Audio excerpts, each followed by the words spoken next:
Hello বন্ধুরা, কেমন আছো? আশা করি ভালো আছো, আমিও ভালো আছি। আজকে আমরা পুজো দিতে এসেছি, মা আর আমি অটো করে যাচ্ছি। আজকে হচ্ছে বজরংবলির পুজো, তাই আমরা মিষ্টি ফুল নিয়ে নিয়েছি, অটোতে বসে গেছি, এবার যাচ্ছি। আর ভীষণ রোদ হয়েছে, অনেকটা রাস্তা, আমি মা দুজনেই যাচ্ছি। এবার চলে যাচ্ছি আমরা, অনেকেও যাচ্ছে আমাদের সঙ্গে। যেতে যেতে এবার পৌঁছে গেলাম। এই তো দেখতে পাচ্ছ, মন্দিরটা খুব সুন্দর করে সাজিয়েছে, দেখো। এবার আমরা অটো থেকে নামবো, এই অনেকে চলে এসছেন। আবার আমি আর মা ওইখানে জুতো রাখলাম। এবার আমরা ঠাকুরের কাছে যাচ্ছি, এবার তোমরাও আমাদের সঙ্গে দেখতে থাকো। এবার আমরা গেলাম, এবার দেখেছো ওখানে ঘটোত্তোলন হয়নি, সবাই তখন ঘটোত্তোলনে যাবে, রেডি হচ্ছে। আমরা সেই মুহূর্তে পৌঁছে গেলাম।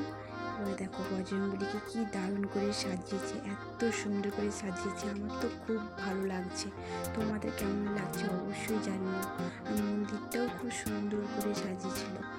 আর এত রাস্তার সাইডে তো গাড়ি টাড়ি যাচ্ছে, তাই ভালো করে ভিডিও করতেও পারিনি, যতটুকুনি করিয়েছি তোমরা দেখে নাও কেমন হয়েছে।